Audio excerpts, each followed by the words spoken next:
Attention listener. If you can hear this, then you've tuned in to our top secret radio frequency. But not to be alarmed. Kick back, relax, and enjoy. We're talking about Marvel and DC, but they don't have it all.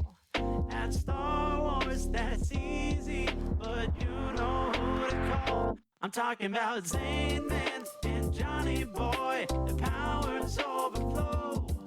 With a master plan they will deploy on the Hero Chat Show. Welcome to the Hero Chat Show, where we share every 2 weeks a movie that we've seen, a movie coming up, a TV show, one coming up, and possibly a video game. It's mostly DC, Marvel, and Star Wars. I'm Jonni Boy. I'm ZaneMan. You just lied. We're not doing a movie this time. Well, it's not until I speak right now until what today we are discussing. Sure, yeah. Go ahead. Today we are discussing Star Wars Obi-Wan Kenobi, episode 4, 5, and 6. Good. Marvel's Ms. Marvel, episode 1, 2, and 3. Yeah. And then we're going to discuss when we went down to the Tidewater Comicon. Yeah, that was not as fun as the first one, but it was still pretty fun. Yeah, so we're going to do that. So you want to jump right in? Yeah, let's go ahead. You are watching TV on the Hero Chat Show. All right, so the first movie, I'm just playing. Yeah, we're skipping the movie. Yeah, we're skipping the movie. We're doing the segment TV, and we're talking about Star Wars Obi-Wan Kenobi. Old Ben Kenobi. Ben Kenobi. Changed his name from Obi-Wan to Ben. I mean, it's not a bad change. I mean, but still, like, he's kept Kenobi. They're going to find him. Air date was May 27th, 2022 to June 22nd, 2022. Wednesdays on Disney+. It starred Ewan McGregor. Ewan. Nephew of Dennis Larson, Star Wars Red 2, Wedge Antilles, or Rogue 3, Rogue Squadron. As Old Ben Kenobi. Obi-Wan Kenobi. Yeah. Moses Ingram as Grand Inquisitor. I'm just playing. It might be a spoiler. Inquisitor Reva. Sun Kang as the fifth brother. Rupert Friend as the Grand Inquisitor. Raya Killstep as the fourth sister. And Hayden Christensen and James Earl Jones and about 3 other people playing Darth Vader. They brought him back. So according to IMDb, Jedi Master Obi-Wan Kenobi watches over young Luke Skywalker and evades the Empire's elite Jedi hunters during his exile on the desert planet of Tatooine. I said this last time, but that's barely like about what the show's about. It's so much more, right? That's like one episode and then the very, very end. Like he's not really there for more He's than off half, planet. He's not there for more than half the series. Yeah, everybody's dissing on Disney right now, so it's probably they were just too afraid to stay on Tatooine. They were like, we got to get out of here. We got to go get him to do something. Got to go explore something. And I don't know if you've been listening to any of the, or have heard any of the original writer and the stuff that he wrote about, or said that it was supposed to be about, but Commander Cody was supposed to be on Tatooine with him. Oh. And then when he left, Commander Cody was going to, watch over Luke. Oh, I didn't know that. I would have liked to see him. Yeah, so that would have been cool. And then he would have had somebody to talk to. And there was supposedly like a scene where he was coming into Tatooine and like Commander Cody comes up on him and basically you think Commander Cody's bad, but he's basically saying, you got to watch yourself. You got to be safe. You're not doing things right. You're just out in the open like this kind of thing. I would have liked to see Commander Cody there, just like being a sort of voice of advice for Obi-Wan instead of having a little girl that tells him what to do the entire time. Yeah. Just Papa Bear, do what I ask and do what I say. But it was supposed to be like a 3-episode movie involving his, kind of not using the Force and then, using the Force and then getting to where he's old Ben Kenobi. Yeah. Of course, that was all cut and the things were changed for the TV show. And they took he got credit for it, but they took his scripts and kind of narrowed it down to 6 episodes of TV instead of the 3 movies, which I don't know if they'll do the 3 movies or if they'll use that for future episodes. You know what I learned about Obi-Wan Kenobi? What's that? At the end of the series, how he looks all young as he did in the thing, that's only 19 years. I thought it was like 9 years. No, it's 19? 9 or 19, one of those. I don't know, but he's going to age quite a bit. Rapidly. Those sands of Tatooine, have some aging qualities on them. I mean, Yoda was a spry little guy at like age 800. So, and then all of a sudden he was, like the next movie, he was dead. yeah. Spoilers if you haven't seen episode 5. Yeah, I mean, for all those people who didn't see it in like 1960s. It was his 83. Come on now. Sorry, close enough for me. Yeah. So this is part 4. Obi-Wan plots a mission. That was episode 4, part 4. And come to find out, there was an article written about the part of the episodes. And I basically belittled it last time we talked about it on the last podcast, because it was just episode 1, episode 2, that kind of thing. But if you look at it, the episodes coincide with the episodes of the original movies. And there's elements to those original movies that kind of replay themselves, because George Lucas always says it's like poetry, it rhymes. So it's like poetry, it rhymes. So this is episode 4, and there's certain things to allude to A New Hope. Yeah, I liked seeing the progression. Once you told me about it, I always like looked out for a little sign. I was like, oh, did you see that little See that? It looked like that. It looked like the New Hope. Did you see that part, huh? Yeah, it looked like episode 1. Yeah. So if you go back and watch, if you do a rewatch, check out the similarities between episode 1, 2, 3, 4, 5, 6. Yeah. In the original trilogy. There's a new intro for this. They do the little Star Wars logo thing, and they have 3 of the new robots from Obi-Wan. The Ned B is in there, the Gonk droid, Ben's work droid that they clock in and out of and get their money from, and then Lola. Yeah. Intermixed with the Stormtrooper, and Ben, Kylo Ren is on there, all those people. Anyway. I never pay attention. I know. All right. So this one is basically Obi-Wan wakes up on Talia's ship. 2 men escorted by Ned B and Talia carry Obi-Wan onto a stretcher on the way to the Bacta tank. Bacta tank. Many people are waiting in the port near the ships is what I wrote down. The diaper tank is what I like to call it. Yeah, he's in the tank, and cuts between him in the tank and Anakin, Darth in the tank. Showing how Obi-Wan's burnt arm from the last episode, where Anakin tried to charcoal him for July 4th. Which coincides with what happened in the 3rd movie. Exactly. You see, parallels. Yeah. Revenge of the Sith. And it matches Vader's half burnt arm from that movie. Intercut with their lightsaber duel. Obi-Wan jumps out the Bacta tank to sever the connection and between him and Vader. And Talia tells him he's on Jabin.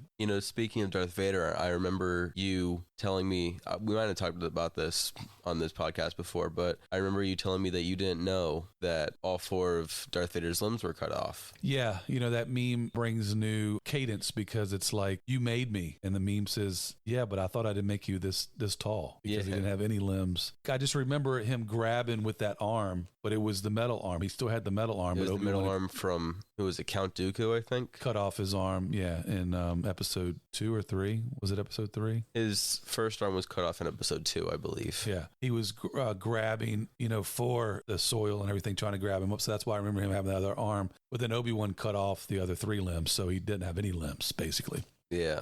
The first thing that Obi-Wan says is, where's Leia? He's worried about Leia. Because she's a little girl in the big known universe. She's a little spunky thing. The actress that they got to play her is doing a real good job on this show.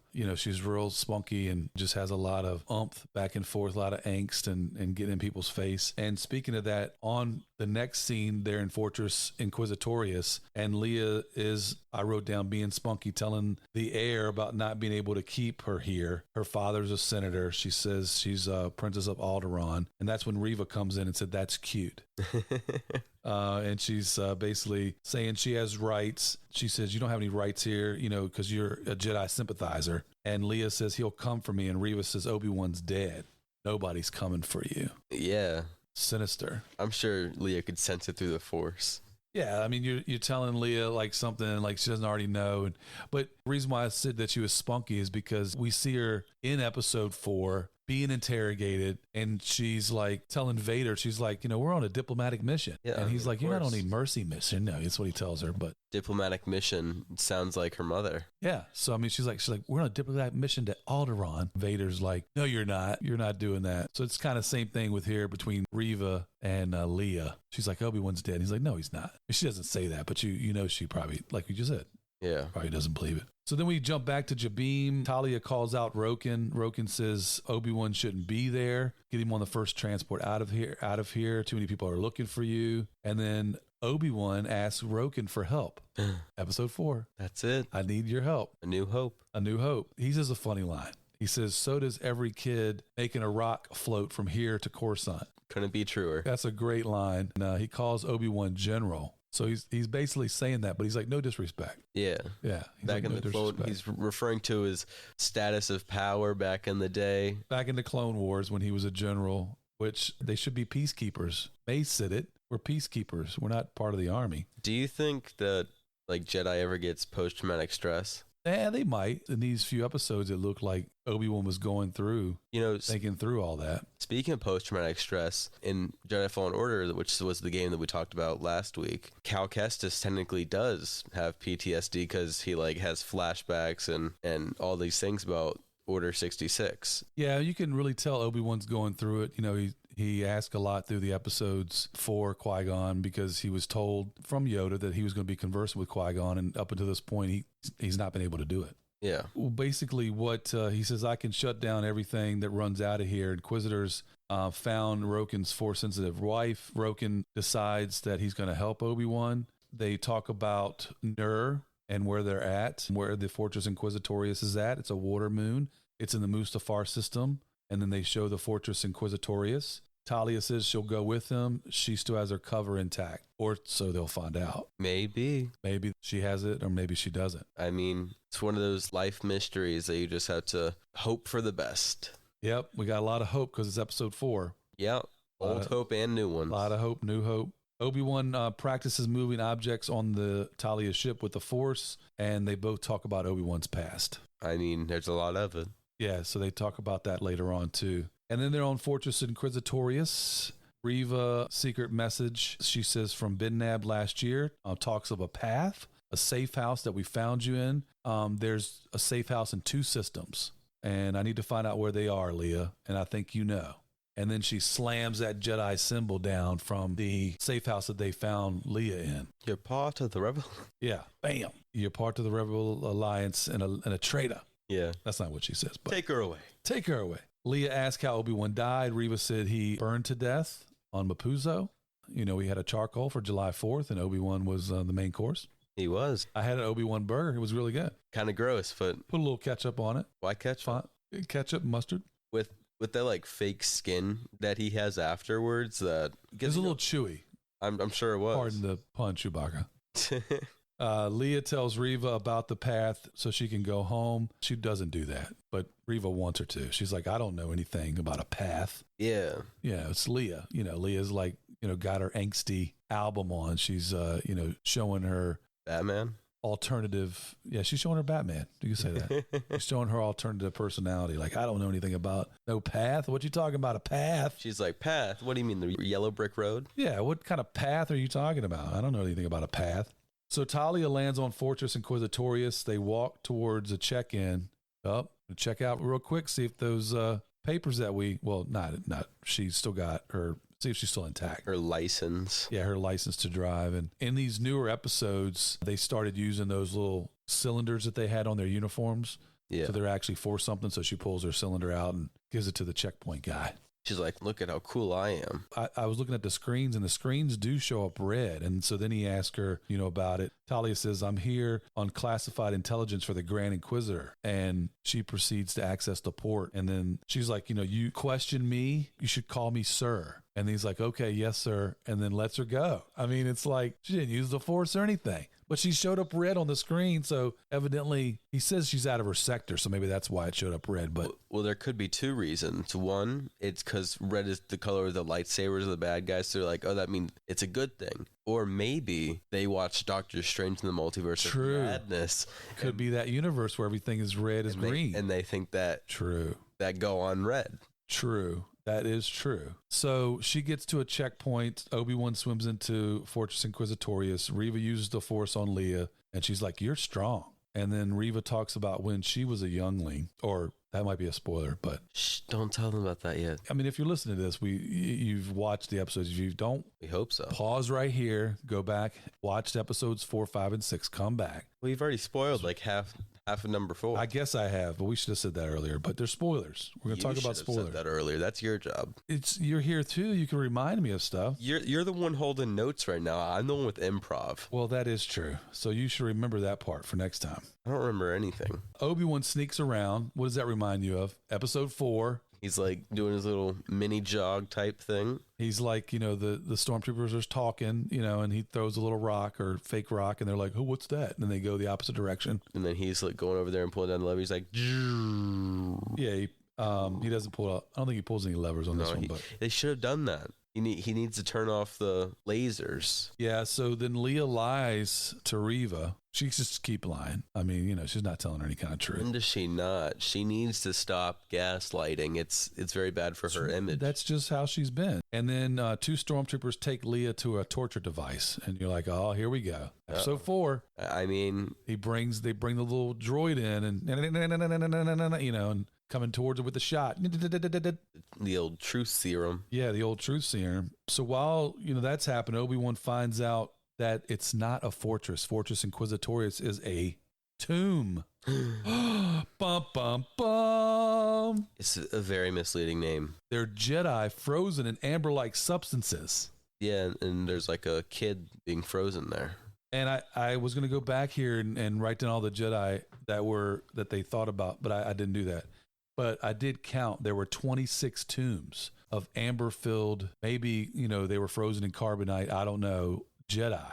Maybe there's like a mosquito there, and then it leads into the Jurassic Park universe. So secretly, it was always in the same universe. One of them was a youngling that looked like the younglings that were with Reva, and then there was another one that looked like, from a distance, Mace Windu. Maybe, because it is like confirmed that he's supposed to be coming back. And he also said on, I don't know if it was Instagram or Twitter, that he's been practicing with the lightsaber with his other hand. He doesn't need to practice. But he's been practicing left-handed. So in case he comes back, he's ready. Yeah. He's ready. Everyone needs to know all 7 forms. Yeah, with his left hand. That's pretty impressive. Obi-Wan hears Leia scream. He asks for Talia for a distraction. Talia basically sent for Reva. So she's like up in the upper echelons in their little meeting room. Empire always has meetings. The Empire and the Republic, like half those movies, they're meeting about something. Well, that's because they are an empire. They do have millions of planets to run. Talia calls a meeting. She's like, "Hey, I'm going to call a meeting. We've done it in the Empire, we've done it in the Republic, and Rebels, and we'll do it again in the Empire." Just like the Flash, they always need to have like one meeting. But it's always outside of everybody, where everybody's at, like normally in the hallway, so people can't hear what's going on. Like, it's all secret. That I'm talking about you. Well, she brings her right out. She says they are on forum. She says in the Centaur sector, they have used a salvage business to launder goods and fly out Jedi. I think when she says this is probably true stuff, because, most of the time a lie, some of it is the truth. And when she says this, I don't think she makes it up. She says they're from Florum, Centaur sector. They use salvage business to launder goods and fly Jedi out. Yeah. Obi-Wan turns on the light, kills 2 of the stormtroopers, and saves Leia. Ben fights stormtroopers. They blast the glass underwater. They hit something. They hit the glass for once. I don't know if they hit something or if it was one of the ones that Obi-Wan deflected. But anyway. And this is taken right out of, your game, out of Jedi Fallen Order. Yeah, he like holds back the water like Darth Vader in that scene. The water starts coming through. They start coming through the gate, and then he goes through the other gate and locks them in. And they're all floating in the water. They get away. Poor guys, honestly. They're getting paid like minimum wage, just like walk around these halls for 12 hours a day, coming home to their wife and kid that they're barely getting paid enough to sustain. Poor stormtroopers. I mean, it's the life of a stormtrooper. I mean, it saved them, bro. They need better target practice, though. They need to practice on their targets. They should go back to clones. Yeah, I did read something about the reason why. There's the troop when they blast the doors, like basically the controls of the doors and why they close. And they said that it's because of everybody in the known universe knows about that, because in case there's like something they have to close all the doors about, it's like a natural feature built into every kind of place. So everybody in the universe would know if you blast the doors, it's going to close or lock the doors. So I thought that was kind of interesting. At least it's continuity at this point. Yes. They knock down a couple more people. Obi-Wan gets into an officer coat, and Leah's like right beside him. So It's sneaking him out like underneath the coat, like pulling like a tall man. tall man thing. They used to do that a lot on the Little Rascals where they would all three dress up. They've done it on Disney cartoons and stuff where, and other places where there's 3 or 4 dressed up with a coat around them. It's so unrealistic because I've tried to see like 2 rated R movies recently, and both times they card you. Yeah, you couldn't sneak under the coat of somebody. No, they got to be carded. That's unfortunate. But at least that particular movie theater is doing justice. They're not letting you in. Yeah. Reva yells at Talia, "Traitor!" What does that remind you of? Not episode 4. It reminds me of when C-3PO and R2-D2 walk separate ways in Tatooine. He doesn't say traitor then. I'm talking more about Kylo Ren and when he's talking to, what's his name? Jar Jar Binks. Obi-2YN. Obi-2YN. That's not his name. Ray's friend.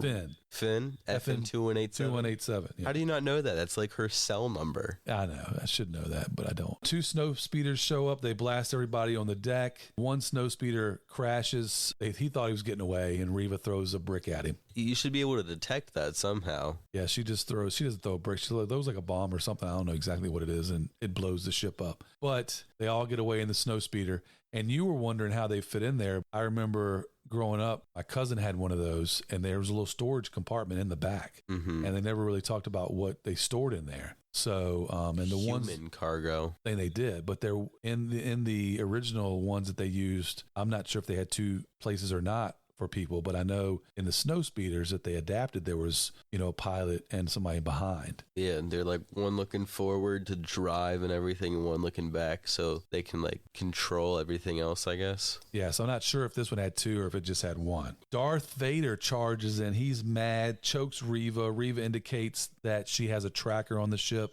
Kenobi is ours. Not yet. Well, that's what she says.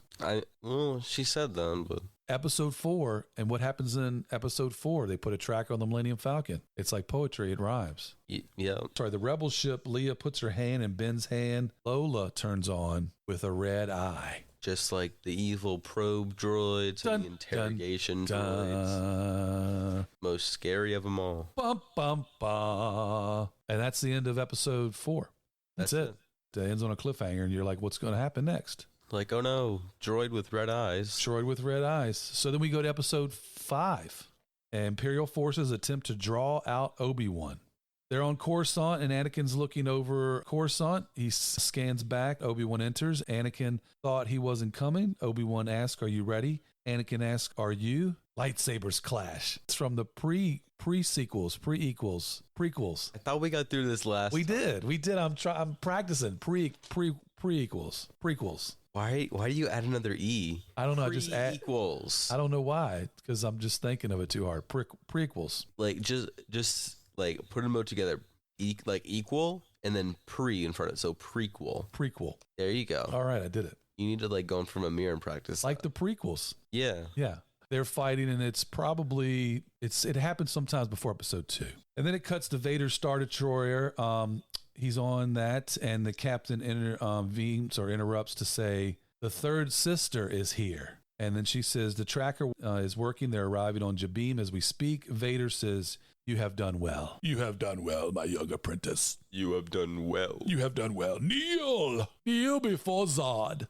That is wrong franchise. Oh, yeah. Kneel before Vader. Yeah. And then she kneels, and he's like, "Kneel, Grand Inquisitor." Bum, bum, bum. Rise, Grand Inquisitor. That could be it, too. You just told her to kneel twice. Well, she kneels, and then she's Grand Inquisitor, and then the captain gives her the GI pin. G.I. Joe pin? Yeah, G.I. Joe. Grand Inquisitor pin. She gets the pin, dude. Oh, I thought you meant like an actual like pin to write with, and I was like, is it like the pin? Gets pinned on her uniform. She's now the GI, the Grand Inquisitor. I thought it was just like a little pin that you get. It's like one of those like signing on bonuses.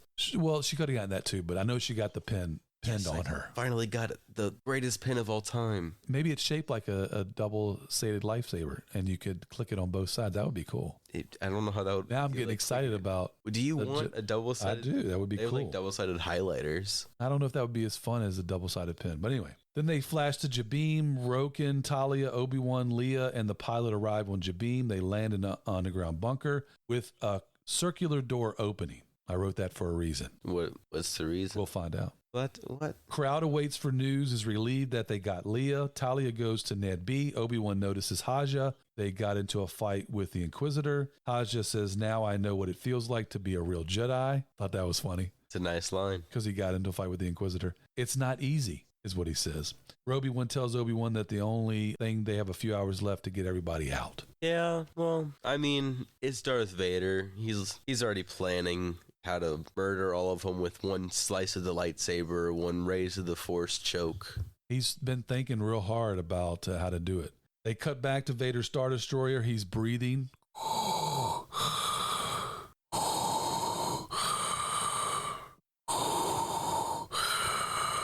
Are you done? I'm going to pass out now.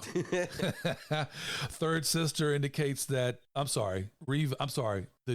Grand Inquisitor indicates they're approaching Jabim. And then Vader says, seal them in. She's like, if we seal them in, they'll hold out for months. If we cannot break them, and he said, it's not them who we need to break. It's Obi-Wan. Obi-Wan Kenobi. Yeah, the entire fourth and fifth episode, I was waiting to see like how they were going to set up for that line in A New Hope. Yeah. He's like, when I left you, I was but the learner, but now I am the master. I am the master. I was waiting to see what they're going to do there, because that means that there's going to have to be some epic finale that you're going to have to wait for. Yeah, you're going to have to, you definitely wait for it. Jabim, Lola sneaks out to the control room. Bum, bum, bum. She like sneaks into a vent. Obi-Wan finds more messages on the wall that were like in the safe house, and they were saying, may the Force be with you, and he sees other stuff. The one that says the light will fade, but it's not forgotten. Happy quinceañera. Yeah, and then he turns and he notices some lightsabers and Jedi robes. Lola seals that door, that circular door I was talking about. She seals it. What? So seals them in, dude. Is that why you brought up? Yeah. Is that why you brought up the fact that it was a circle? Yeah. I thought it was like supposed to mean something. Yeah. It's like circle your door. It's actually a reference to Yoda's house in Dagobah about how it's all round. No. There was 8 lightsabers I put down that he noticed, and then the Imperial Star Destroyer, they say, just arrived. Talia says they must have tracked us, and Obi-Wan said, it's not her, it's Vader. And then Talia says he wants us to surrender, and Obi-Wan says he'll attack next. No patience for a siege. Yeah, Anakin never had patience. No. So speaking of Anakin never has patience, they cut back to Coruscant and Obi-Wan and Anakin, and Obi says, you've grown too aggressive. Be mindful. A Jedi's goal is to defend life, not take it. And then they're back to back. Bum, bum, bum. Anakin says, mercy does not defeat an enemy, which is why you're going to lose. And then Darth Vader looks over Jabim from his Star Destroyer and he says, launch the attack. I don't know how he breathes like that. I almost passed out just doing that breathing part. Well, you see, that's what keeps him breathing. That's true. So it's breathing for he can barely breathe anyway. It's breathing for him. You're right. Yes, I was going to say, because that just almost made me pass out. Yeah. Did you know that his armor and suit and everything, it's like really outdated tech even for the time that it was put on him? They never updated it? No, it was made by the Emperor to cause him pain every day. And I also read that somebody was watching episode 3 and you hear the heartbeat up until his suit starts up. Like once they put the mask on and seals the mask, you no longer hear the heartbeat. That's when you start hearing the breathing. Yeah. Which I thought was sinister too. Like he has this like plastic skin kind of that always causes him pain that he can constantly feel. It's all itchy and stuff. It's supposed to make it so that he's like always angry.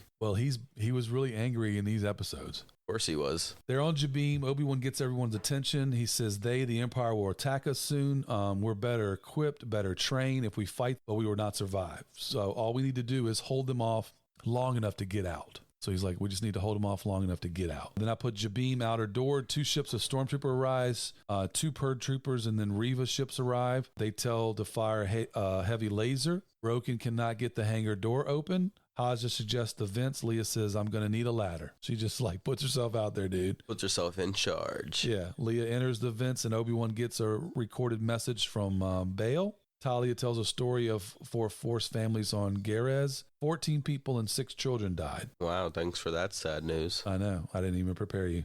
And she's like, so I do this. One for everyone I get through. She has a notch in her holster for each one of them that she's gotten through. She's saved. Like Victor Zaz. Yeah. You know who that is? Yeah, he puts marks all over his body in Batman. For anyone who doesn't know, he's a DC villain for like Batman, and he like kills people and then scars his body for each kill. Yeah, this is only her holster though. And then she says, some things you can't forget, but you can fight to make them better. I mean, yeah.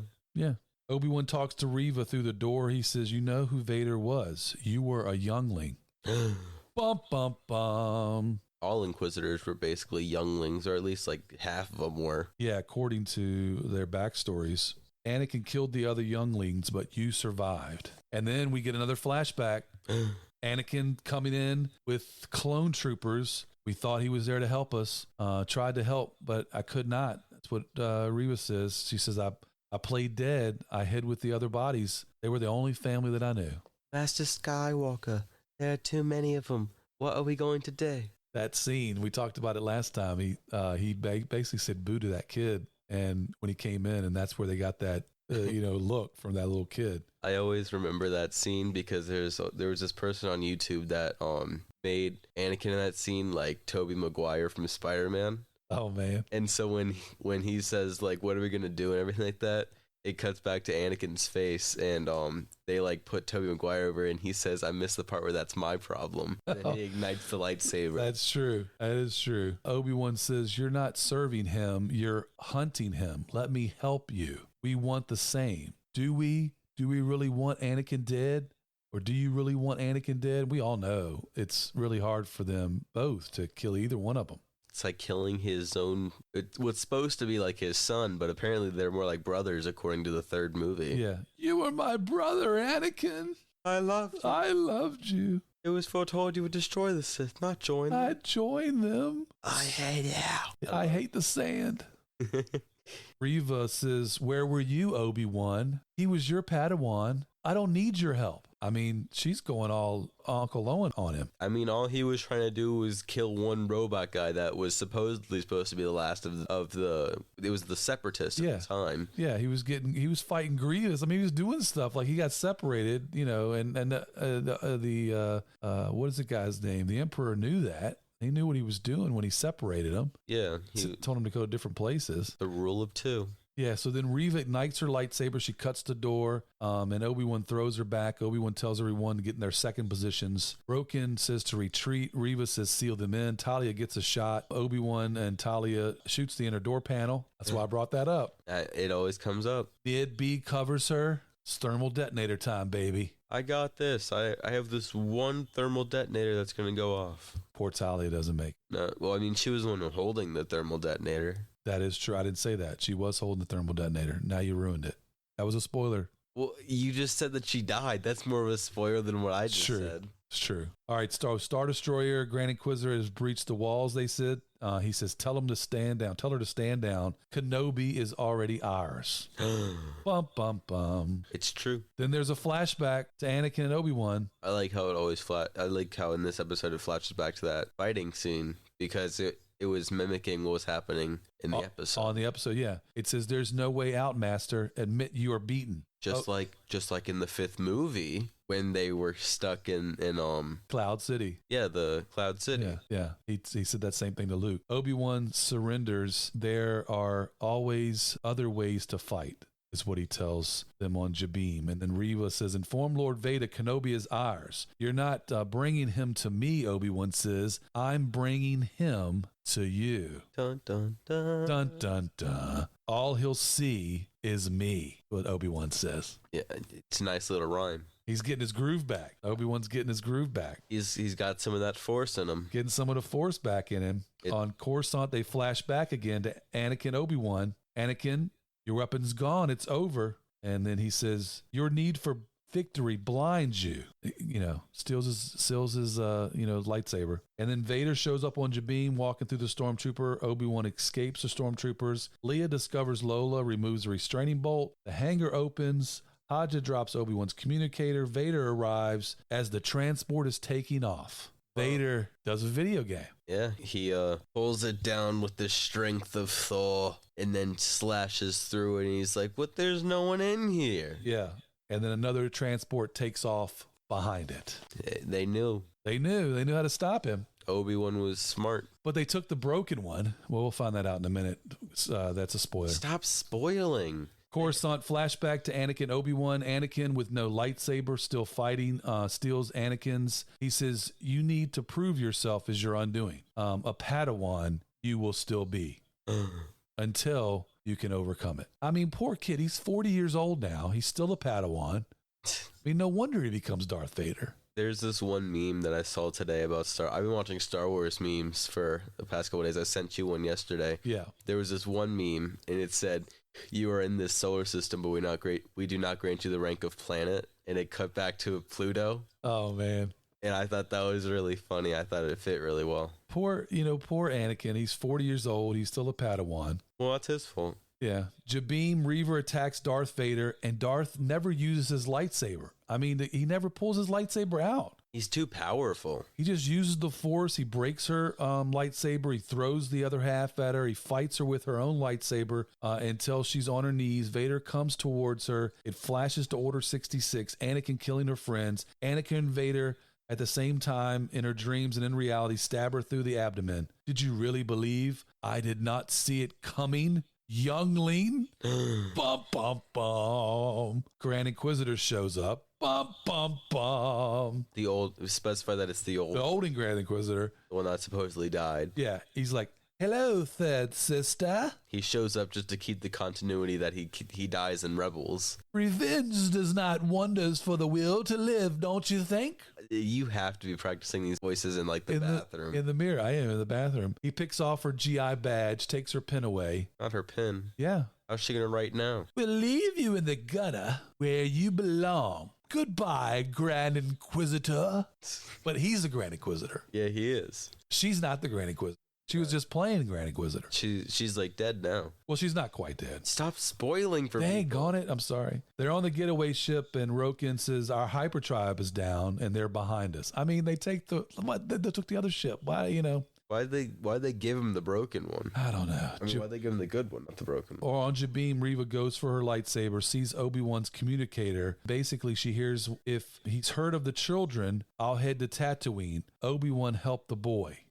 Is what she hears. So she doesn't hear the whole transmission. But I mean, seriously, like what you said, like they're letting these transmissions, just lay around like this isn't important. I mean, Haja, dropped it. Obi-Wan's supposed to keep it, but you fell. It seems like super important information to like not let out of your sight. And these people are just like, whoops. Oops. They're on the getaway ship. Obi-Wan feels it through the Force, like bump, bump, bump. And then Tatooine, they show a little sleeping Luke. He's all in his bed, just a-sleeping. He's just a tired little guy. Just a-sleeping. He doesn't even know what's coming for him. I know. It would have been great to hear like Uncle Owen or Aunt Beru. Uncle Owen. Aunt Beru. It would have been great for them to, they're always yelling, Luke, Luke, Luke, Luke, where are you? They're always yelling. It would have been great if at that point they would have been like, Luke, get up, we got to do the moisture evaporators. But I was going to go to Tashi Station to pick up some power converters. Wanted to get some power converters. Got to bullseye these womp rats. Yeah, I got T-16 Skyhopper back home. Yeah, they just showed him sleeping. And then that's the end of episode 5. We go on to episode 6, The Final Frontier. That's not it. Well, the action-packed special event finale. Special. They're on Tatooine, a man giving out water, and Obi-Wan's boss from the meat packing plant throws a guy out of line to get water. I said that was his boss. There was only one other YouTube channel that said that was his boss. It's like the movie Holes. Yeah, nobody else said that was his boss. Do you know the only YouTuber that said that was his boss? Let me see. You watch like tons of them. New Horizons, that's right. I didn't. That's not even the name of it. They're called New Rock Stars. Oh, New Rock Stars. Yeah, I know them. One of the other ones that I watched said that it was like the rednecks from space or something because, but they still didn't say that was his boss. But that was his boss from the meatpacking plant. He's probably pissed. Obi-Wan hasn't been shown up in 3 or 4 days. Where the heck is Obi-Wan stealing the meat? I mean, he's like, where'd my worker He's go? just expecting to, have Obi-Wan. He's like, I got to go get some water. So he like leaves, goes get some water, and he gets thrown out of line.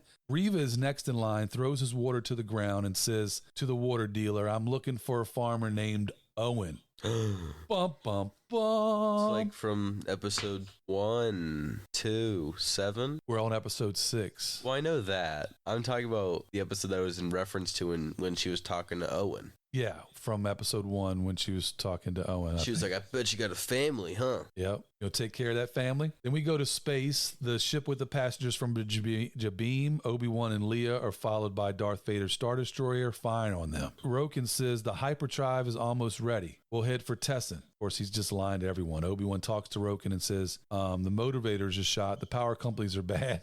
The whole ship's falling apart. Obi-Wan talks to Leia, and Lola is comforting a young boy as she waits. You know, you said that it has a bad motivator. You know what that reminds me of? That one red little droid that was trying to go with Luke. R4D4. This one, Uncle R2D4. R4D2. This one's got a bad motivator. Yeah. So hey, what are you trying to push on us? Yeah, talking to the Jawas, the Jawas. The Yawas? The Jawas. So the motivator shot power couplings. So then they go back to Tatooine. Luke and Owen enter the shop looking for a speeder belt. Shopkeeper says, your uncle's a patient man. Well, not anymore. Water dealer finds Owen. There's something you need to know. Bum, bum, bum. What a kind guy. I know. At least he tracks him down. But they're in the same business. I mean, that's what they do with the moisture evaporators. They get water. So maybe Owen, and them know each other, and they're in the same, industry. At least maybe they have some other, stuff they do on their out time. I don't know. Like the blue milk. Yeah, maybe they drink blue milk together. I don't know. Going out to Tashi Station. Pick up some blue milk to the power converters. On the ship, Obi-Wan talks to Leia about leaving her, and he's like, you're, the future. Obi-Wan tells Pastor and Rogan, says if he leaves, he'll give them some time to fix the ship. Obi-Wan asks Haja to get Leia home. Maybe. Haja just stepping up. I mean, Haja didn't even want to help. Now he's helping. He's like an honorary Jedi. He is. He was confronted by Reva and lived. He's more of a Jedi Master than Anakin was. I mean, they probably would make him at least a Padawan. He doesn't know how to do anything except take care of Leia. He can do that. Tatooine at the Lars homestead. Owen and Luke go back to the Lars homestead. Beru is fixing something, as she always is. I mean, she's always fixing something. Owen tells Beru she's coming, and then Beru uncovers some guns that she stashed away. Beru says she can come when the sun goes down, so let's get into position now. Yeah, they hide there for about 14 hours waiting for her to show up, I guess. The sun had just risen not too long ago, and they're like, we better get in position in case it gets darker or we have a solar eclipse. I was recently watching an interview with Ewan McGregor, and he was talking about Uncle Owen and Aunt Beru and him riding the Eopie in the original trilogy. Yeah. And that it was just like he was on a like a horse type thing, like the ones that you use in the gym. Yeah. That was just painted blue or green or whatever. He kept calling Aunt Beru Aunt Peru. He couldn't even get their names right. It was so funny. It's like the guy that was interviewing, he's like, you're in this. You can't even get the names right. So every time I hear Aunt Beru now, I think Aunt Peru. Maybe he just dreams of a better life. Maybe so. He wants to go to the Peruvian planet. On the ship, Obi-Wan talks to Leia. He gives Leia Talia's blaster holster.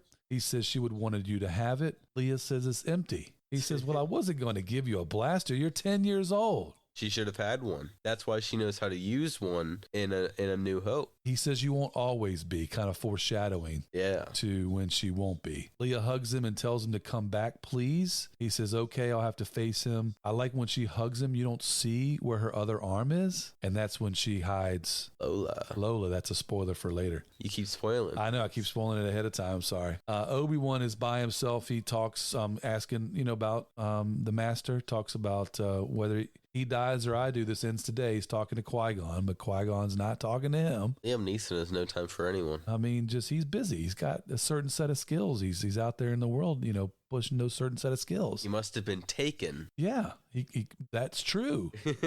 Maybe that's what Obi-Wan finds out. Rogan tries to talk him out of leaving. He says to Rogan, he says, there's not many leaders out there. People follow you. And Obi-Wan leaves on a drop ship, and the Empire calls it an escape craft. Yeah. And I said here to you, maybe I didn't say it to you, maybe I was saying it to myself, I thought I said it to you, that I thought Roken might be part of Saw Gerrera. You did say this to me. Yeah, or he might even be Saw Gerrera, and I didn't know if the times matched up, and somebody else had told me that wasn't true. But recently, I was watching either a YouTube video or I was reading an article, one of the two, and it was talking about how Roken might be one of Jar Jar Binks. Saw Gerrera's descendants. He used to know that. Star Wars is full of fake names, if you really think about it. Because, like, Ben Kenobi, yeah, I don't think so. They didn't find him, though. It was good use of, whatever. Yeah. Vader's ship, the Grand Inquisitor, tries to talk to Vader out of following Obi-Wan. He says, we can wipe out this network now instead of one only Jedi. And Vader's like, he's not just any Jedi. Let's follow Kenobi. Yeah, they got to go get him. Yeah. So then the flashback to the Lars homestead. Beru and Owen tell Luke the Tuscans are on the hunt again to hide. And they go back to space. Obi-Wan makes way to a planet or moon. I'm not sure. Vader says to prep his ship. I will face him alone. Vader makes his way to the moon planet. Obi-Wan discovers Lola in his Jedi robes. He leaves Lola on the ship. It's pretty cute. The Lars homestead flashes back. Reva's at the Lars homestead. The alarm goes off. Wee woo. Wee wee. On the planet of moon, Vader lands and departs his ship. Behind him is nothing but the blue sky or the black sky and the moon. And Obi-Wan waits for him with the rock formations behind him. Bum, bum, bum. He lies in wait. Yes. And then it's an episode 3 dialogue remix is what I said. Have you come to destroy me? Obi-Wan. Okay, I will do what I must. And then Obi-Wan gets in the form of when he faces General Grievous. And Darth Vader says, then you will die.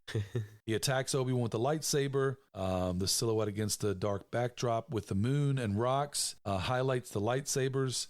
And they fight back to back. I think this whole fighting scene of, Obi-Wan fighting Darth Vader, it sets up really well for, the eventual scene in episode 4. And I think it gives more weight to that scene later. Yeah, and this is episode 6. So this is when Luke becomes a Jedi. Yoda says he completes the training. So basically, we know when we see him in that form that he's regained his Jedi powers. He's back attuned to the Force. And he's going to face Vader, and he knows he needs to face Vader. And at this point, he doesn't know if he's going to die or if Vader's going to die or who's going to what's going to happen. He's just willing to take whatever comes. Yeah. So Lars homestead, Reva comes into the sunken courtyard of the homestead, ignites her lightsaber. Owen and Beru fire on her. Obi-Wan tells Beru to run as he makes his way up the steps and continues to fire. Then you back to the moon, lightsabers clashing in the middle of the rock formations. Obi-Wan has the upper hand until he tries to topple a rock. And then Vader says, your strength has returned. But the weakness still remains, and he throws the rock formation on Obi-Wan. Obi-Wan goes with his lightsaber behind his back and gets hit in the nose. And you're like, oh, man, got hit in the nose. You know what that means? Exactly what happened to Qui-Gon. A nosebleed. Oh, yeah. A nosebleed, too. But that's exactly what happened to Qui-Gon before he got stabbed. That's true. Vader buries him in the rocks from underground. He says, you will lose. Vader clearly has the higher ground, but he misses his chance to say it. Here he is. He's got the high ground. He's finally got this chance How after long years. have you waited? He's thought about that moment for absolute the entire time, and he has the perfect chance. It's like perfect opportunity. He's in the back to tank later. He's like, I should have said, now I have the higher ground. He totally misses his chance. Oh my goodness. Throws rock formation on top of Obi-Wan. Vader, did you truly think you could defeat me? You have failed, master. Still calling him master, which just shows. Yeah, it's still his master. So Reva's on the walkway between the courtyard and Luke hides in Luke's hut from episode 4. Obi-Wan fights her with the big stick from trash compactor. It's that stick again, but they used it for something in Mandalorian. Yeah, they did. I think it was something for a ship or something, to power something. But here, Uncle Owen is fighting her with it. Reva throws him off the walkway. Beru smacks Reva. Luke runs away, and then Reva follows. I thought it was cool here because they said, when Uncle Owen falls, if you look in episode 4, he's got a limp. Yeah. And that's where he got the limp from. It must be. I thought that was kind of cool. Obi-Wan's under the rocks. He's holding him up like Spider-Man. Remember the Spider-Man in the movie when he's holding in the comic books? He's holding up the rocks. Yeah. He's hearing Anakin. He's hearing Vader's voice, and he's almost defeated. And then he thinks of the Leia and Luke. He pushes the rocks away, starts thinking about the living Force. Vader is walking to his ship. Obi-Wan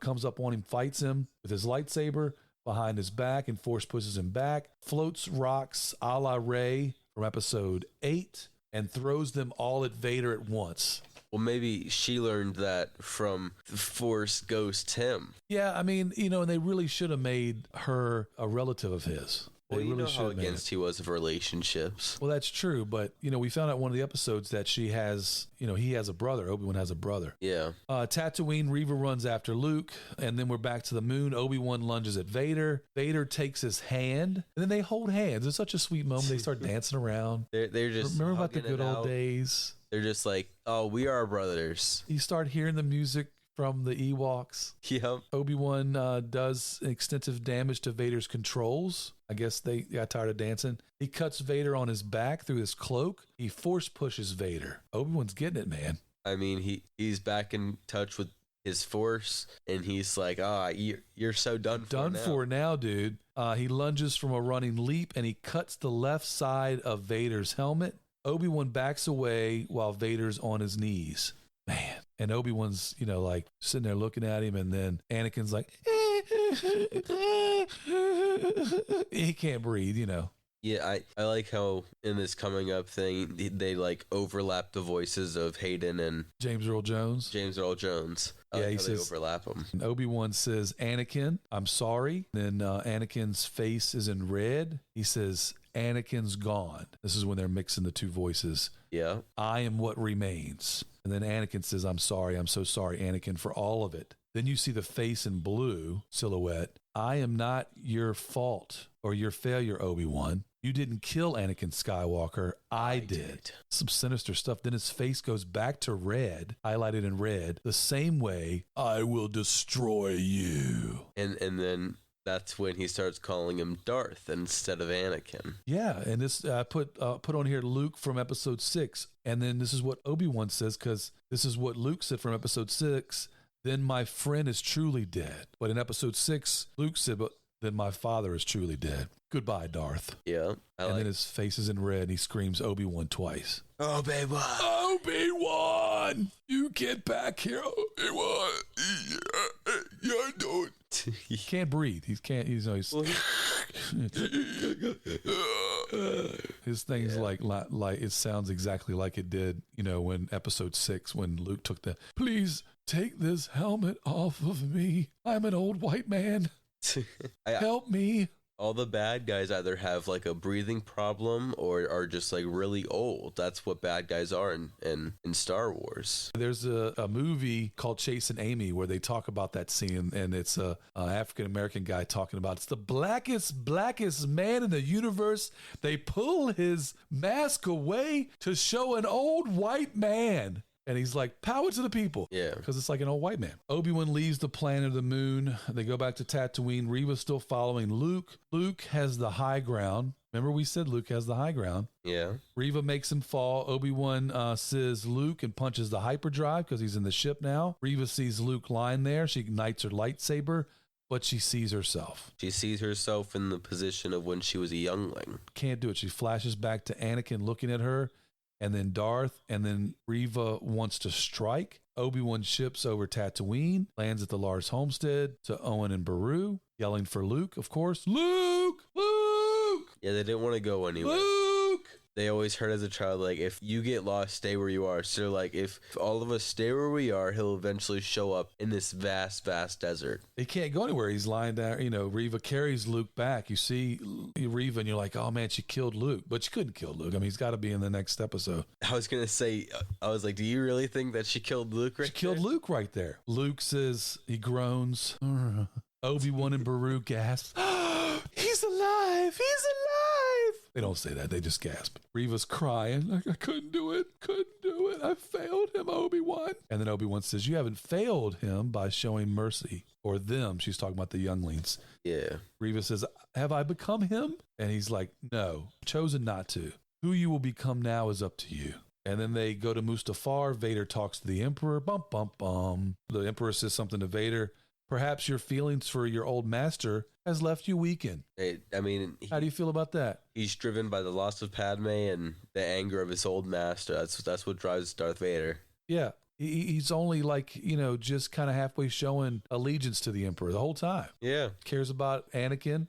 Cares about not Anakin. Cares about Obi-Wan. And then he starts caring about Luke. Never once. He's always after somebody else. He never had his power. When you get that powerful, the only thing you can do is hold a grudge. That's all you can do, especially when you only have no limbs. Yeah, you depend on other people to walk. That's true. I like that when they're on Mustafar and they pan back. I don't know if you realize this or not. I don't know if most people realize this, but there's always like kind of an analogy to Vader's helmet, and you can look for certain things in the movies where there's, like kind of that symbolism. And as they pan back, his throne and the way it looks for the windows and everything is Vader's helmet. Yeah. It's really cool. They're on Alderaan.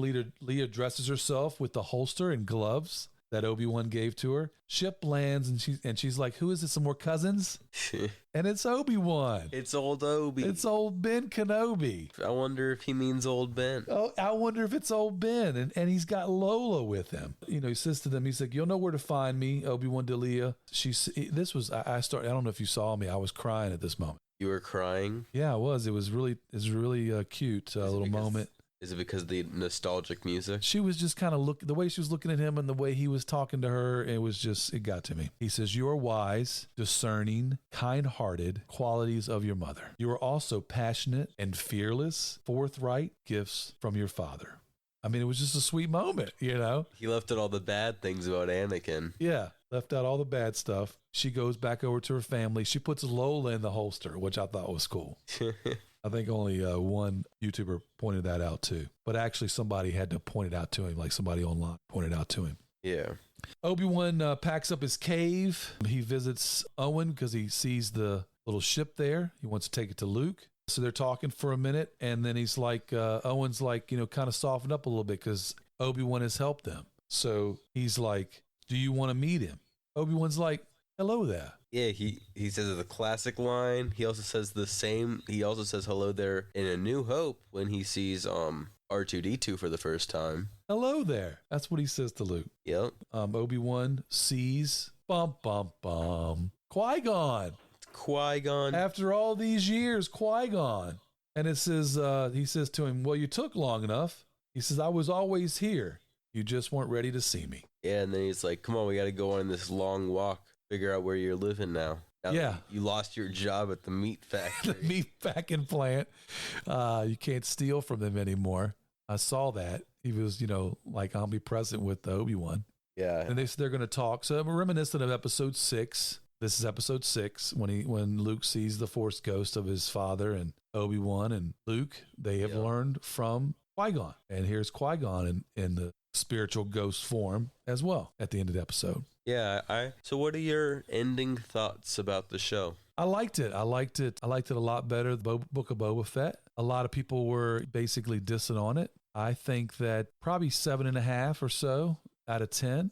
Out of 10? Yeah, I think the lightsaber duels were really cool. I think the exposition was cool. I mean, I know a lot of people wanted him to kill. Why did he kill Vader? But neither one of them can really kill either one of them. I enjoyed, the Inquisitors. I enjoyed Reva's story, even though it was a ripoff of Jedi Fallen Order. Not many people know that about the second sister, but Trilla. Yeah, and the writer even said that he hadn't seen that. He wrote that before Jedi Fallen Order came out, but it's basically the same story. Same beats. And she was supposed to die like Trilla did. She didn't. So I enjoyed it. I thought it was good. What'd you think? I liked the ending a lot. I liked the final battle between the two of them. I liked seeing him hold back the water with the Force, and I liked I don't think we've seen the model that we did for Lola. I think she was a new model of droid. I think this series was good as a whole. I don't think it was one of my favorite series that Star Wars has ever done, but I liked it a lot.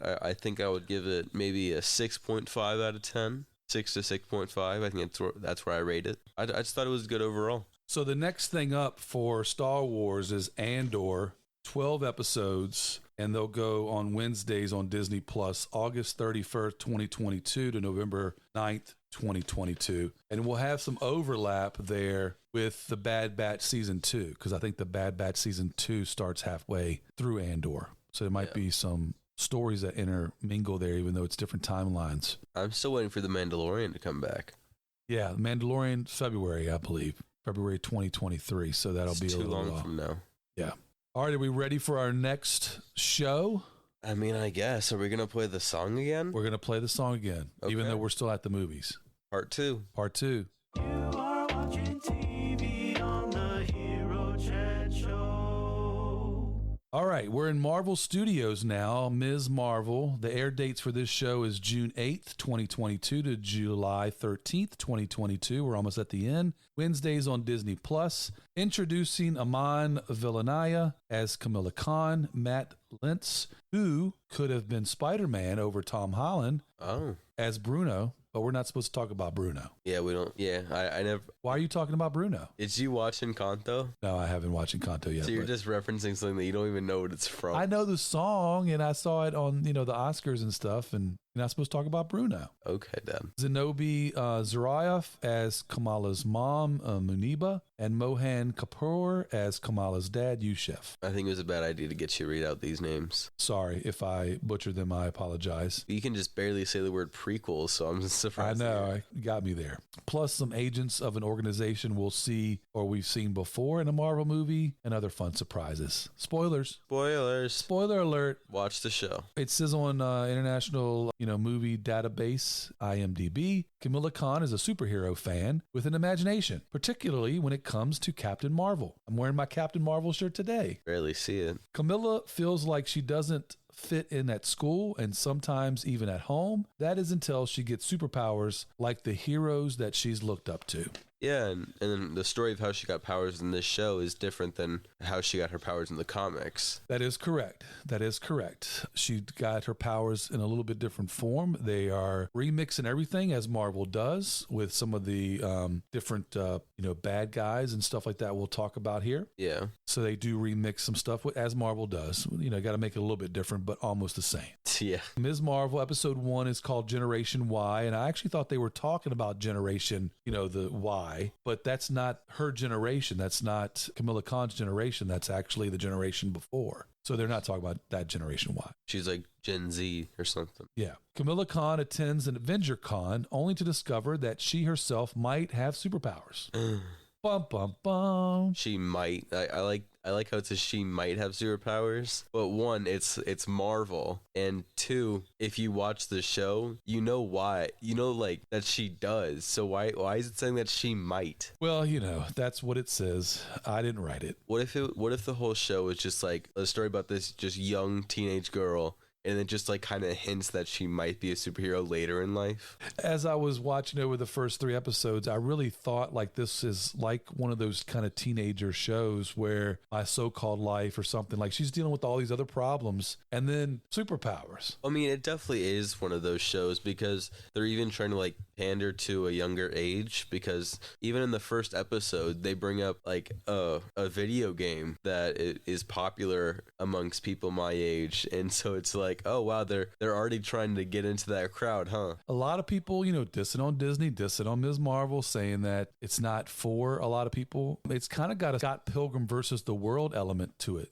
where she's daydreaming a lot, stuff like that. And we're going to get into, some of those things, but I've been enjoying it. I mean, it's a little bit different. I like Marvel does stuff different. I like that everything's not the same. Yeah. Looking at Moon Knight and then looking at this, it's two different distinct things. You look at WandaVision and you look at Falcon and the Winter Soldier. It's different. You're looking at Loki on all 3. They're all different. They try to do something different. And I like that. I do like that in Miss Marvel and Moon Knight, they also tack on the mythology and beliefs of different people. So in Moon Knight, they had I think it was the Egyptian gods, Tidewater and Khonshu. And then in this one, they have the belief of the jinn. And what is the name of their religion? Muslim.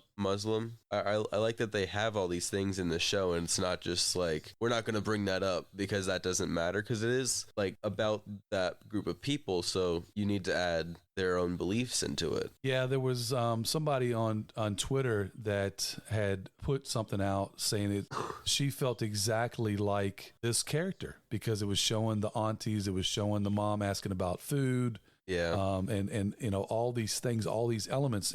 here she feels like she's a part of it. And there's a lot of people bashing it because of the differences in religion and showing Muslim and the mosque and all those types of things. But let's learn about a different culture here. Let's do something different here. And that's what Marvel does. And this is, I think, really great. This particular episode, Generation Y, starts off with a video of the final chapter of her 10-part series of Earth's Mightiest Heroes, Captain Marvel. That's her fave. Of course. The Battle of Earth is what they're calling it. And it says Captain Marvel saves the day, according to Scott Lang's podcast interviews from This Powered Life. Big Me, Little Me, a Scott Lang interview. I like that. I like to imagine Scott Lang doing interviews, especially after getting out of house arrest. Maybe, that's the only thing he can do. He's sitting around in house arrest and they're interviewing on the the podcast. Maybe we'll learn something new at AvengerCon this weekend, she says. As she's doing the video, ending the video, she says her next one is going to be Is Thor a Gamer? And it's a Sloth Baby Productions. I like that they said Is Thor a Gamer because they're bringing it back. He is a gamer. He was talking about Noodles 6022 or whatever, saying, a lot of people were speculating that was not Daredevil, that they were speculating Noob Master. That's right, 22. They were speculating that it was Deadpool. I think that'd be funny in a good tie-in. It would be funny. So it was funny that she mentioned that. So the first thing she does here is her driving test. Camilla takes her driving test. And the first thing she does is she's got her aviators on, man. She's ready to go. And she slams it into the reverse. Yep. Back into the car. Before she does that, though, she, her family was, her brother says to say a prayer. So she says, B'mismillah. And he's like, bless you. But she backs into the instructor's car. What's so funny is, like, after that, the parents were like fighting about it. They were like, did she not look in the mirrors when she was supposed to? Did she not signal when she was supposed to? She's like, I'm walking from here because of your daughter today. And they were like, well, so what does that mean? She doesn't pass? She's like, no, she doesn't pass. She doesn't pass at all. She backed into the instructor's car. So she's in the car with her parents. Camilla's mom, who she calls Ani, says the car has seen a lot of trauma, which I thought was funny. The car's seen a lot of trauma. Yeah. She starts talking about her son, and it's Kamala's brother's wedding. And Kamala starts to daydream. It's like, no, mom's just like Charlie Brown's teacher. She starts seeing Captain Marvel fly. And you hear her mom say, unrealistic daydreamers. My mother was one. Like, starts to set up how she views her mother. Yeah, it's going to be important later, but we're not going to talk about that just yet. That backstory. So then she's at school. The coach calls her Camellia. Two girls are blocking her locker. Bruno, we're not supposed to talk about Bruno. Well, you can, though. Okay. Brings her a slushie, talks about her driving test and AvengerCon. Camilla then talks about needing a flourish to finish her Captain Marvel cosplay. Talking about that.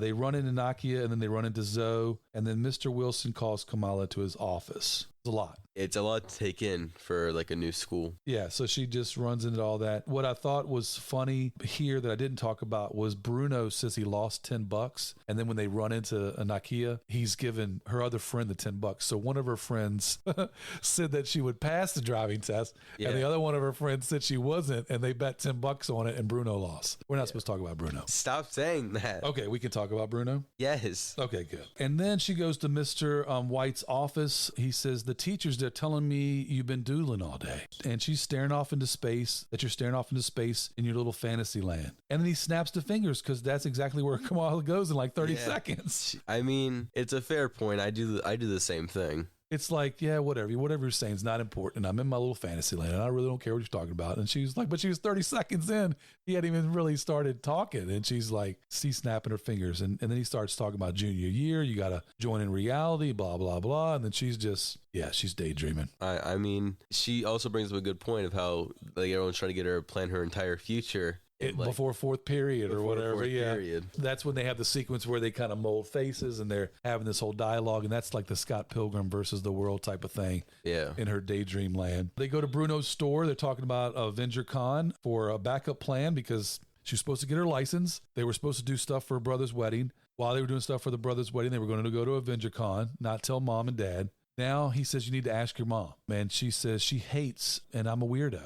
And on the ride home, they talk about steampunk mashup, a zombie Captain Marvel, and all different kinds of Captain Marvel. And as they're doing that, it shows up on the bricks of the buildings as they go by. They really used the like backgrounds and stuff in this show. Yeah, I thought that was really neat while they were riding their bikes home. Once they get home, she's watching Felicity upside down. Mom comes in and brings her a package. It's a package from Nani, which she calls her grandmother. It says in a milk toffee box, and she said it's for a Pocky. She says it's junk, and then Camilla pulls out a bangle, and Mom says this is junk, and then she tells her son to put it in the attic. Yeah, the son that's getting married. Son is getting married. Yeah. They run errands for her brother's wedding with her mother. Then they're in the house. Bruno makes a Suri Zuzu thing for Kamala's dad. Mom gives Bruno like a stack of food. Like she's like, I got some food from. She was running in the house. She's like, I got some food for you, and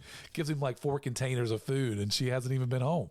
Yeah, she's like, how did you do it so quick? She's like, just gotten home, and she's like, oh, let me get you some food, and he's like, no, I don't want any. I'm all good. And she goes out with like 4 boxes. Yeah, the last one's spicy or something. She says. Yeah. Bruno says to ask Mom about AvengerCon. Mom says, you're not going to any party at night. You know, she thinks it's a party at night. She doesn't understand. Mom says Captain Marvel's costume would be too tight. And then she texts Bruno, and the texts are coming through the building and the stars. They're like showing up everywhere. Yeah, it was really, kind of, she had stars in her room and they were showing up in her room. And then when they cut to Bruno, he's at his store and they're showing on the building and through the signs of the building. Yeah. The emojis and stuff like that. Kamala's room. Mom says brother told her about the Avengers party. That's what she calls it. Mom and Dad decided to let you go. Mm-hmm. Hey, here we go. All right. Mom and Dad are catching on now. It's cool, right? There's always a but. Special conditions. Yep. Abu, her dad, will drive you, go inside for 2 hours, and you guys are going to be dressed up as Big Hulk and Little Hulk. Yay!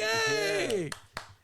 I feel like if there was an AvengerCon in real life, I would want to go and you would do the same thing. I would want to dress up as Big Hulk and Little Hulk. I would not. That would be so cool. I would not dress up as Little Hulk, but you could dress up as Big Hulk if you want. Big Hulk, Little Hulk. Yeah, she said it would be humiliating. I mean, she just give your parents a little bit of time, like smooth it in. I mean, they only have 30 minutes an episode, 45 minutes, so they don't have a lot of time. But I mean, like she just goes, it'll be really humiliating. Very mean to her father. Yeah, her dad's like, well, now you can't go. No, her mom says that, and then he's like all sad. Now you can't go. And she says later, she's like, I think I made my dad cry. Yeah.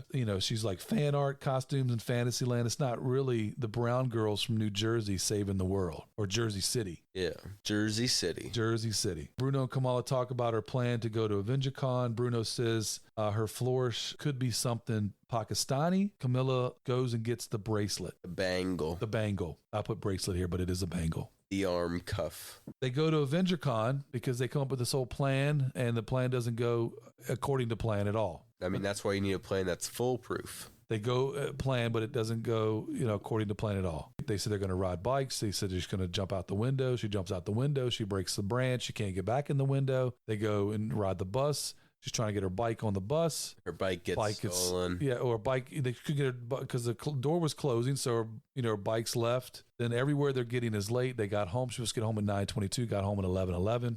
Zoe is dressed up as Captain Marvel. She puts on the bangle and she steps up, and Kamala saves her from falling. Well, she caused her to fall. Well, that is true. So she was like, all of a sudden found out the powers, and she was shooting the light. Yeah, she didn't mean to. Yeah, and she shot. It was a big Ant-Man there. Shot his helmet. His helmet came loose. Knocked the all over the place, the big helmet. Yeah. And then it knocked down Thor's mighty hammer, and the mighty hammer came and knocked Zoe, and then Zoe was about to fall, and she saved Zoe. Yeah. There you go. You wanted that whole thing. Yeah, I did. Okay. I wanted you to explain exactly what happened in detail. That's exactly what happened. I want to get this podcast recording over 5 hours long. 5 hours and 40 minutes. Exactly right. Mom catches her, wants her to focus on her studies, her story, etc. Kamala looks at her powers with the bangle while she's in her bed, and she's like, cosmic. She's like, whoa, this is so sick. And then that's the end of the episode. So we awesome, think. Dude, bro. So we think. But guess what? It's Marvel. There's a secret scene. Is there? What do they show? I don't know. The video of AvengerCon. They're like, hey, this is AvengerCon. Who's watching the video? It's a lady talking, and they go to a guy. It's the same guy from Spider-Man. Yeah, it's the Damage Control. Yeah, I don't like Damage Control. Yeah, it's kind of stupid, but I mean, Department of Damage Control. Yeah. And this is a new character with him. So here we got a tie to Spider-Man. I don't think there's another end credit scene except for in the first episode. As of through episode 4, there's only that one scene. Yeah. I don't know why they didn't do any more than that one. It's kind of strange to have it on the first one, not on any of the other ones. Maybe they'll do, more. Maybe. So then we go to episode 2. Episode 2 is called Crushed. Kamala and Bruno, we're not supposed to talk about Bruno, explore the source of her newfound powers just in time for a perilous adventure. Yep, perilous adventure. Perilous adventure. And it says previously on with the S from the future Kamala Khan Ms. Marvel costume. Yeah. So they're at school. It's the same kind of intro, but it's Puffy playing with Mace, a really cool song. And so she comes in. The hero entrance.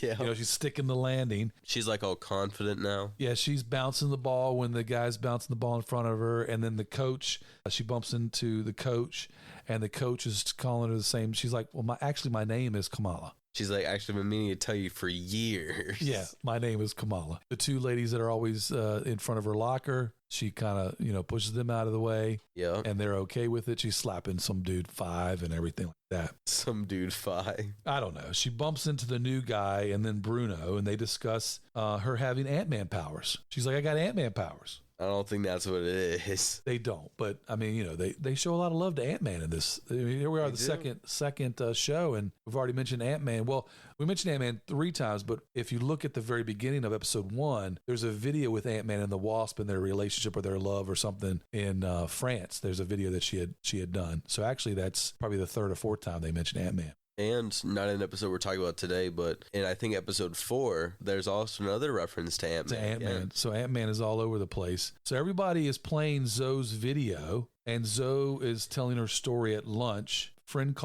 She calls her the budget Captain Marvel. That's what Nakia calls her. And she doesn't know at this point that her best friend is the one that has the superpowers. So Zoe calls the superhero Nightlight. Nightlight. Which is kind of like a Night Monkey, from Spider-Man. Far From Home. Yeah. And then she's like, there's a party on Friday. And then she invites the new senior kid, Cameron. And Cameron says he'll go to that party. And at first, Kamala's like, we're not going to that party. And then when she saw that Cameron's going, she's like, we're going to that party. We should go. We should go to that party, dude. They're on the rooftop at Bruno's shop. Bruno and Kamala start to work on her skills and powers. They do that power, superhero kind of practice. Training montage. Yeah, the training montage. And he basically tells her the power, it's coming from within you. The bangle unlocked it, the superhero part of you. Yeah. I thought that was interesting. You learn why later. You do. In the comics, she's an Inhuman. Yeah, she is. And the powers come from the mist. Yeah, there's like the Terrigen mist. A special mist that gets released, and she's like... And the Agents of S.H.I.E.L.D., Marvel's Agents of S.H.I.E.L.D. actually showed Inhumans. Quake is one of those that the mist, and they show it, but for whatever reason they're not showing it here. It's different here. So the bangle unlocked the powers from within her. They're at the mosque. They're talking about conditions of the women's side of the mosque. Kamala interrupts the service, and then they talk about the board of elections. She tells Nakia that she should run, and then Nakia's shoes are stolen again for like the 22nd time or something like that. Yeah. She's like, well, maybe I will run. Maybe I should. Now that my shoes have been stolen, I have a vendetta, so I better run. Should run and catch all of the people stealing my Versace shoes. Versace. Those what kind of shoes she had. I paid attention. We're back at home. Kamala asks her mom about hanging out with Zoe, Bruno, and Nakia at Zoe's party. And mom says she can go. Can't go to AvengerCon, but yeah, go to a party because you'll be back by 9 o'clock. Well, maybe she just doesn't want her sneaking out again. Well, that's true. She should be in trouble for sneaking out and not be able to go anywhere. Most kids would not be able to go anywhere. Yeah, but you should still let me go places. Well, true, but normally she would have been grounded for what she pulled at AvengerCon, so she should still be grounded. She shouldn't be able to go. But anyway, it was written in the script, so she goes. Yeah. They're at Zoe's party. Cameron jumps off the pool house into the pool. Kamala and Nakia, they geek out because he's like, shirtless. They're like, whoa. In the pool. They're like, hey, dude, look at him. And, all these little hearts are popping off from Kamala and her daydreaming. Yeah. Cameron introduced himself to Nakia, Bruno, and Kamala, and somebody was with Nakia. I'm not sure what his name was. And then the cops show up. Typical party, dude. Yeah. Cameron says he has a car, and then he says, Kamala can take the car out for a ride sometime. That's a bad idea. Yeah. Bruno basically says, well, she failed, and Nakia's like hitting him because, she's trying to hook up with Cameron. Yeah. Cameron gives Kamala his number to take a driving lesson. She's going to give her driving lessons. And then at home, Kamala sings a song from Dirty Dancing, Be My Baby. I thought when I saw that scene, I was like, are they not going to question why she's like dancing through the house? She was all dancing. It was really cool. I like her daydreams because in the one where she was talking about going to AvengerCon, she said she's going to be having dinner with her brother and her mother and her dad, and they all had I Love Kamala Khan shirts on. Yeah. Which I thought was funny. So here she's dancing around to Be My Baby. She's getting stuff out of the refrigerator. It's kind of, a la any of those dance sequences that you see from any kind of these types of movies. Yeah. Cameron texts Kamala. We see it like on her bedspread, and then it goes, to the side and goes to her wall. The first lesson is on Monday, and she's like, totally. Yeah. Totally. Totes, man. They're back at school, and Kamala nose lights up in class. Oh, man, here we go. Powers are showing up. She goes to the bathroom. Nakia helps her out by giving her a tampon. Yeah, that should help. Yeah, that should help her nose. She says she should be acting, and then can I share something with you? She's going to tell her. She wants to tell her about, she's going to do it. Her being Nightlight. Everyone knows. She's like, yep, I got to tell her now because she's my best friend. She's got to know. What Nakia says, she start talking about her. So then, of course, Kamala forgets. She says, between the hijab and the girlies, the parents barely even make eye contact with me anymore. Yeah. She talks about being too white, too ethnic. And then when she puts on her hijab, she kind of found her purpose. So she's kind of, giving Kamala like a lesson here. She's like, yeah, be your own you. Be your own person. Bruno sits down with the principal, and the principal says, hey, man, you got into the Caltech program, and it's basically next month. It's in like California. Yeah, in Cali, and it starts soon. Kamala then drives with Cameron. They go to a restaurant. She sees her brother, and she says Cameron's their cousin, and her brother believes her. Yeah. He's like, oh, you're that one guy's kid. Yeah, and we used to call you something.com or whatever. Yeah. Yeah, so he totally buys it. They're at dinner with mom, dad, brother, fiance, Kamala. They talk about the partition story, tells of Kamala's grandmother, Nanya, and how she got to the last train following a trail of stars, which is important for later on. Because it ties into the story. It's like, oh, I wonder if that's some kind of like magic. Yeah, so she's there at the table. She has a vision of a woman, and she passes out. And Kamala's mom was basically like, did you not eat enough? Did you eat too much?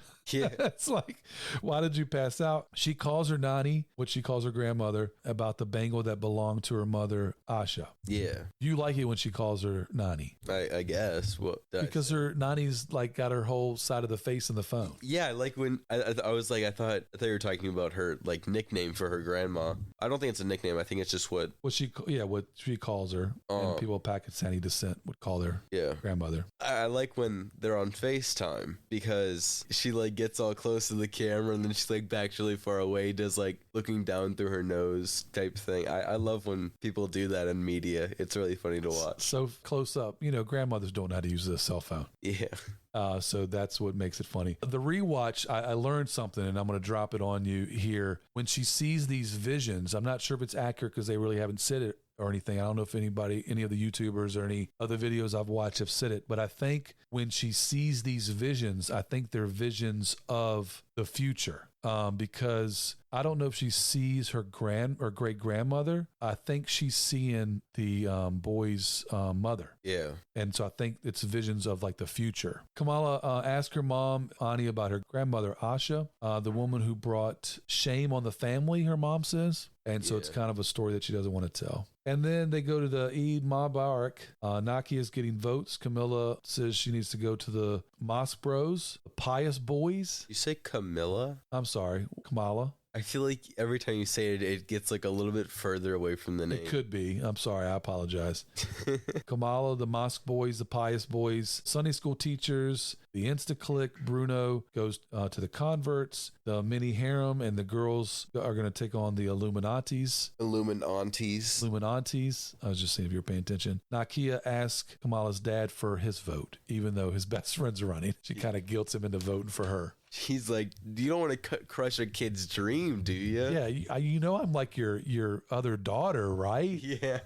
So Damage Control has Zoe at, they basically are sweeping. They tell them we need to sweep every temple. We need to sweep every community center and every mosque. Yeah. A kid's on a cell phone taking pictures of himself out the window. Always. Nothing's gonna all go on here. He's in a tower at the church. He's at this gigantic tower. Taking pictures out the window. No one knows what could possibly happen in a superhero show with kid out the window. With a random kid just leaning out this window as he tries to get further and further to get this random selfie of him in the ground, I suppose. It's like on the original Superman when the kid was on the other side of the railing at the Niagara Falls. Yeah. And he's just holding on to the railing with one hand back and forth. Oops, I slipped. Whoops. Falling into the Niagara Falls. This kid's falling down or getting ready to fall. He's hanging on the window. curtain. He's just like staying there by the curtain, and you're like, well, what did you think? What are you doing? Kamala saves the kid.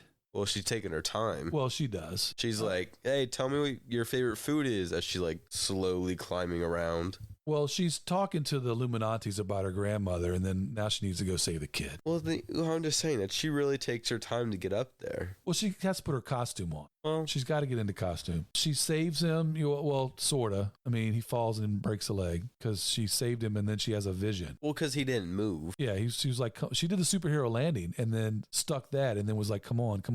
She's like, come on. And this man just like, whoa, it's cool. I'm on a light surfboard. I like standing just right here. I'm just going to stand over the hole. Yeah. Yeah, I'm going to stand right here. Nothing bad will happen. I'm going to start like an elevator. I'm going to start jumping to test it. Doesn't he know how video games work? Like, Mario, that stuff fades away. Exactly. So then she has a vision of a woman, and then she falls, or she doesn't fall, but she gets down. She's escaping some drones that look from Spider-Man. Yeah. It's Damage Control. Cameron picks her up, and then Kamala meets the woman from her visions, his mom. And she's like, bum, bum, bum. I was watching someone's video, and they showed like a scene outside the car, and there was nobody in the back seat, and then it jumps to inside the car, and she's sitting in the back seat. Someone was like predicting that it must just be another one of her visions, but this one's more real. But no, it was actually real, and it was just like a mistake that she wasn't in the back seat in the first one. It's just crazy. So we go on to episode 3. Yeah. It's destined. Ahead of Amari's wedding, Kamala may face grave consequences due to a crucial decision that she makes. Bum, bum, bum. So they're showing British occupied India in 1942. People are digging on a site. These people that were mentioned are Najima, Fartha, and Celine. Najima finds a blue severed hand with a bangle. And you're like, what? What? That's Kamala's bangle. That's the bangle. Asha shows up and says that he said you would need 2. Yeah, there were supposed to be 2, and you're like, she didn't have 2. Yeah, she only has the 1. Asha takes it off the blue arm and puts it on her own, and then they show it from above, and it's the 10 ring symbol. Yeah. Here's a hark to Shang-Chi. A nod.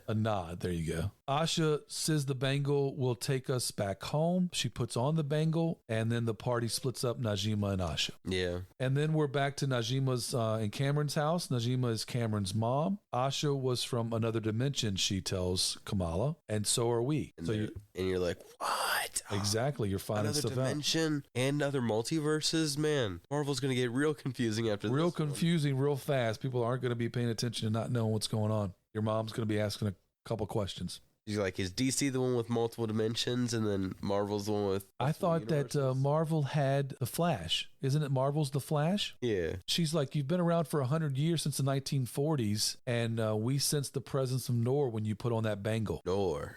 Noor. Yeah, you helped unlock Noor, which means light. Yeah. And then she says, you've inherited greatness. Asha wanted to bring us home. You must finish, which reminded me of I will finish what you started. Yeah, it reminded me of Star Wars. Your dimension is known, or they're known as the clandestines. They've been called many things: the Ajnabab, the Majnun, unseen, commonly known as the Jinn. Yeah, and you're like, whoa, the Jinn, if you know what that is. Yeah. You're like, wow, that's pretty cool. The Clandestines is another one that Marvel people might know as another comic book, but these aren't those clandestines as far as what we've been told. So she goes and sees Bruno. She tells him she's a Jinn, stuff of childhood nightmares. The Jinn people saved me. They call themselves the Clandestines, and Cameron is one of them. And he's like, I knew something was up with that kid. He can't even call me Bruno. He calls me Brian all the time. Yeah, he's like, I know he knows my name. I know he's got to know my name. He calls me Brian just, for spite. Yeah. So she asks him to help me help them. Do you know anything about interdimensional travel, by the way? Do I? No, does Bruno? I mean, I know a little bit. Why do you ask me? Well, she's like, the Nor dimension reminds me, he says, of a Dr. Elvit Selvig paper. Eric Selvig. Yeah. From the old Thor movies. Thor. So we're getting allowed to Thor now. Yeah, we're actually about to get the new Thor movie soon. Yeah, so we'll be talking about that on our next podcast. So they cut to the mosque. The Department of Damage Control visit the mosque. They fan out to search, and Nakia stops them. She says, and also return with a warrant. They also say, next time remove your shoes. Yeah, please remove your shoes next time. But then they're going to get stolen. Exactly. Yeah, exactly. Maybe that's what they want. So they got to walk out barefoot. Yeah. We're back in Kamala's room. Nakia shows up. Kamala's looking at Nightlight on the socials. Social. Kamala wants to talk to Nakia. Then she sees a computer with Nightlight, and she says that's a dumb name, which we agree that's a dumb name. It is a dumb name. Then she says Damage Control came to the mosque. They need to give her up. Nakia has become a board member. Yeah, she passed. So the Mindy, where they're at, soon-to-be sister-in-law asked Kamala, is this all your family? And she said, that's how we roll. Pakistani rolls pretty deep. Sheik says that, they ask him about the people at Department of Damage Control coming in, and he says that they think it's a brown, mostly Muslim girl. And then Kamala's mom says, Bruno left a box for you. And it says, good thing he tells, Sheik tells Kamala, it's good is not a thing you are. It's a thing you do. And then she opens up Bruno's box, and it's a pair of shoes. Oh, I thought you were about to say parachute, and I was like, oh, I don't remember that. It's not. It's a mask. It's a mask. Oh, yeah. Right. Like a mask for your eyeballs, not for your face. Yeah, a mask in a box of shoes. COVID has really changed us. Yes. And if you've seen Incredibles, it's basically the same like eye mask. Nobody's going to be able to tell who she is with this mask on, let me tell you. All she has to do is put on that mask. Nobody's going to be able to tell who she is. If she puts that on, like, if you can't see the rim of her nose and the spots around her eyes, it's basically impossible to tell. She put it on, and I didn't know. I was like, where did she go? I was like, whoa, that's some cool camouflage. Yeah, it was really cool. So in Bruno's store, Mr. Khan reads Bruno's paper and basically translate it about the Jinn being genies and demons, and they're looking for a way to unlock to get themselves back home. Yeah. Bruno says interdimensional travel is accessible, but only with the power of the sun. The power of the sun. The sun. Bruno says there's a chance. Let's Kamala knows about Caltech. She's like, there's a chance. He's like, but you don't understand. Power of the sun. Yeah. And there's no safe way to do this, he tells her. It'll blow up. It'll blow you up, but we're not supposed to talk about Bruno. Why do you keep saying that? She texts Cameron that she wants to help, but she needs more time, and he tells her to focus on the wedding. Yeah. Najma finds Cameron's phone. She says, we will force her to help us. Yeah, not a good thing. She's all evil now. Then they're at the wedding, and there's a dance performance for the bride and groom. Everybody dances, really cute. Mom and dad dance. Kamala dances. It's a nice little scene. His new wife's family dances, and her brother, and her brother's wearing the little Hulk outfit. Yeah. Bruno also dances. Bruno dances, Kamala dances, Nakia dances. It's really cool little segment that they do there. Then you get Brown Jovi. Brown Jovi. Living on a Prayer. Yeah. I remember when I saw them, I was like, that is a great name, and I loved the song. Yeah, in the episode previous, they were talking about Bon Jovi and how the parents really love Bon Jovi, and they were asking about for the wedding, and the fiance said, totally, I love Bon Jovi. So they had Brown Jovi at their show. Cameron comes in to warn Kamala just as Kamala and Bruno are getting ready to dance. Yeah. Kamala pulls the fire alarm. She takes on the clandestines or the djinn in the kitchen. And it's very reminiscent. Me and you both thought of it, the Jurassic Park scene. Park, the original Jurassic Park. It was very reminiscent of Jurassic Park. We both said that. The fight spills over into the reception. Thank you. Fight spills over into the reception area. Bruno gets hurt. Cameron helps out with Kamala and assists to get Bruno out. Kamala does. Najim holds on to the bangle, and they both see a vision of the train. Yeah. This is why I'm saying that there's going to be, because we know what happens in episode 4. We're not going to ruin it, but there's a vision of a train. This is why I was like, oh, she's seeing the future in these visions. Yeah. Damage control shows up, arrests Najim, Cameron, and the crew. Bruno and Kamala escape out the back, and then Nakia sees Kamala use her powers, and then she's mad at Kamala. She's like, what? Bro. What was that? What are your nightlight? That's a dumb name. Yeah. They're all mad at each other. And then at home, Kamala calls Nani. No, Nani calls Kamala. Nani calls Kamala. Yeah. To come to Karachi. She's like, you need to come. She's like in the clip. She's like, you need to come to what did you say? Karachi. Karachi. You need to come to Karachi. Well, it's all in her face, and it's like, what are you talking about? She's like, you saw the train, and it's like all in her eyes. And on the front of the train, it says Karachi. Yeah. Well, if you go back and look at it, she's like, did you see the train? Well, Nani saw it. She says, I saw it too. Yeah. And then that's it. That's the end of episode 3. Episode 3 of Miss Marvel. Ms. Marvel. Miss Marvel. Miss Marvel. Next up from Marvel Studios is She-Hulk, Attorney at Law. Wednesdays, 9 episodes, August 17th through October the 12th. We're going to move on to the next segment. At the con with the Hero Chat Show. Tidewater Comicon, May 14th and 15th of 2022. Here we go again. Virginia Beach Convention Center, Virginia Beach, Virginia. That's a lot of Virginia. We went on Saturday, May the 14th. Yeah. 10:30 to 6 p.m. Yeah, it was early. Too early for me. We got there. We left Richmond. We got there, and parking was crazy. There was like these signs that said it was like right next to an airport or something. It was the convention center, but it would basically tell you how many spaces they had, and then you go in there and there was no spaces, and you couldn't get out. It's like 120 spaces free, and you go in there and be like, "There's no spaces free right here." No spaces at all, and so you're like, okay. So then we decide to go down that same street, and further down there's a parking lot for the beach and whatever else, and so we just paid to park there. I don't know what we paid, like $5 or $8, but it was whatever it was worth it. We had to walk back a little bit to the convention center. Yeah, it was a little bit of a walk, but it was nice. It had some Lego figures. We took some pictures of Lego standalone figures, and we saw a bunch of Mandalorians. We saw a couple of droids. I think we saw Chopper. We did. We went and toured the convention center, and then at 12 o'clock we went to Michael Bell. It was a Q&A session.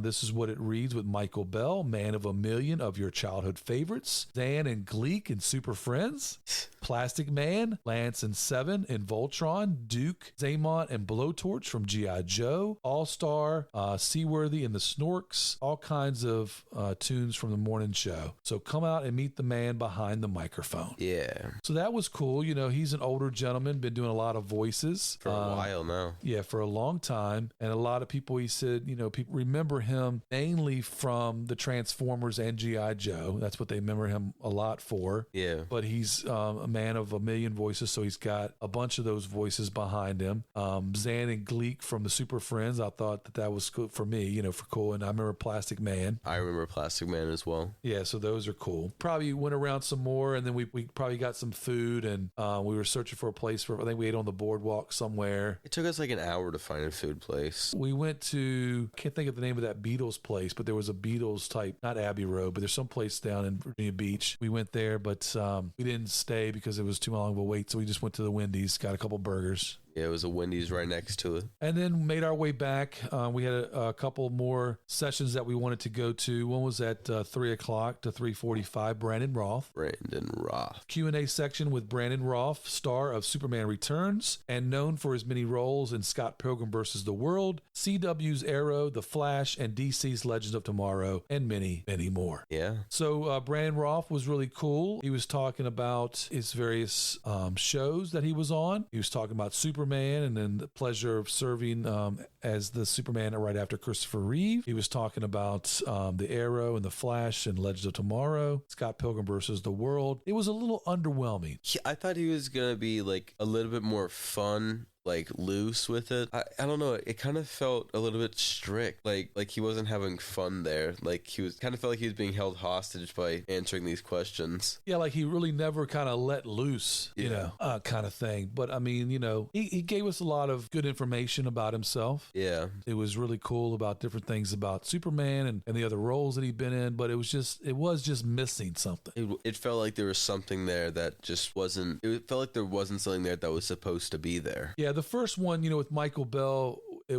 we went to that one. Neither one of us has ever seen Michael Bell or Brandon Roth for that matter, but probably Michael Bell was a little bit more interesting than Brandon Roth, and he's more of the bigger name here. Yeah. And then at 4 o'clock, we stayed in the same place and saw John Wesley Shipp, Q&A session with him, and it says from the description, our hometown hero, born and raised in Norfolk, Virginia. Yeah. John has starred in Guiding Light, As the World Turns, Santa Barbara, 90s Flash, Dawson's Creek, and his fan favorite roles of Henry Allen and Jay Garrick in the CW's The Flash. I enjoyed his panel a lot more than I thought I was going to, but that's because he was so loose with it. Like at the beginning, he was like kind of strict and he was like sitting down, and I was like, all right, this is pretty nice. But then he like got up and he was like all expressive and he was telling these stories, which is my favorite part of him, like telling stories about his favorite experiences. And yeah, he was so excitable and, you know, from Norfolk, and he was talking about him being from the area, and also the guy that currently plays the Flash, Grant Gustin, is from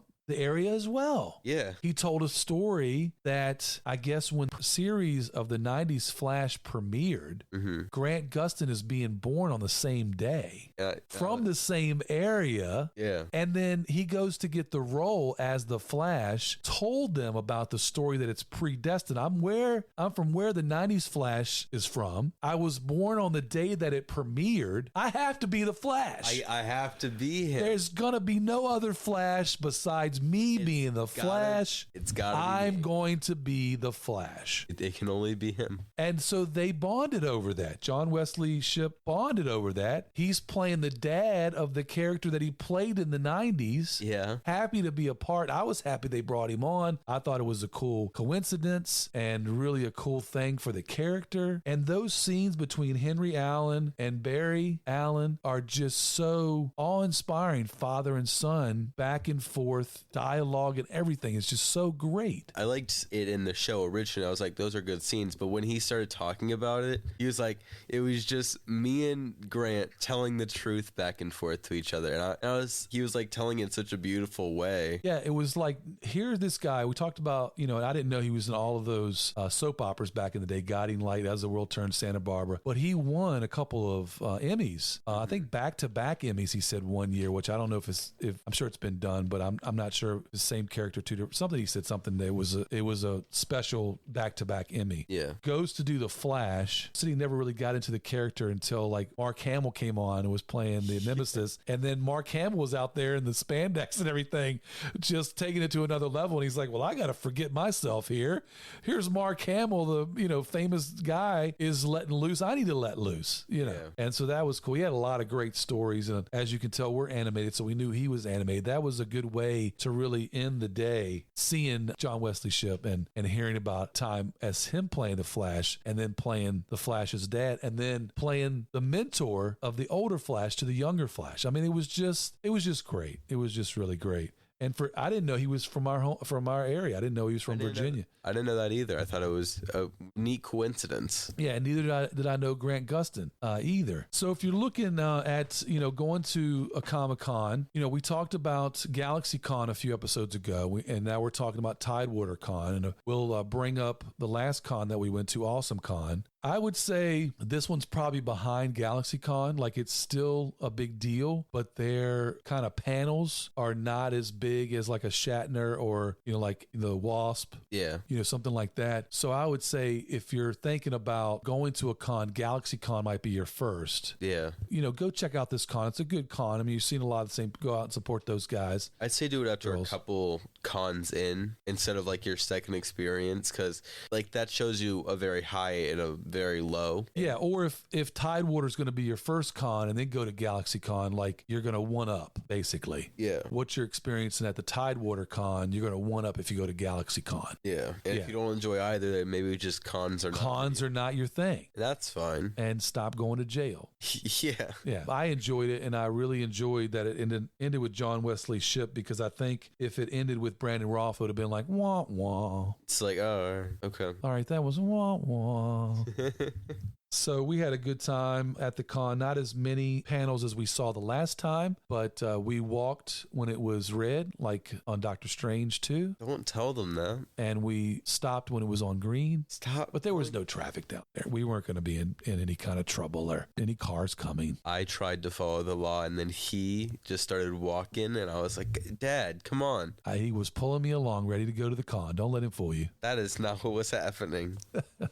Tidewater Comicon, it's in May. This particular one was May 14th and 15th, 2022. Virginia Beach Convention Center, Virginia Beach, Virginia. We went on Saturday, May 14th, 2022. And that's all she wrote. Yeah, that's it. That's all we got. So we will see you next time. And what are we talking about next time? Well, the movie is going to be Thor. Love and Thunder. Love and Thunder. I was hoping you would like jump in because I had no clue. The show is going to be 4, 5, and 6 of Miss Marvel, Kamala Khan. For the game, I don't think we know yet, do we? You haven't let me know, but we're going to have a special guest on our next show, and we're going to do a game segment with that special guest, as well as maybe some of these other segments. Yeah. We'll figure out what the game is going to be. Join us, ZaneMan and Jonni Boy, next time on Hero Chat Show, where we'll discuss Marvel's Thor, Love and Thunder in the movie segment, and then Marvel's Ms. Marvel, episode 4, 5, and 6 for the Watching TV segment. And then we'll have a gaming segment with a special guest who we're not going to yet name, and we will see you then. Check out Hero Chat Show on Instagram at hero.chat.show. Email us at herochatshow@yahoo.com. Listen to us wherever you listen to your podcasts. Also tell a friend about the Hero Chat Show. We'll see you next time. See ya. Bye-bye. Attention listener. If you can hear this, then you've tuned in to our top secret radio frequency. But not to be alarmed. Kick back, relax, and enjoy. We're talking about Marvel and DC, but they don't have it all. At Star Wars, that's easy, but you know who to call. I'm talking about ZaneMan and Jonni Boy. Their powers overflow. With a master plan they will deploy on the Hero Chat Show.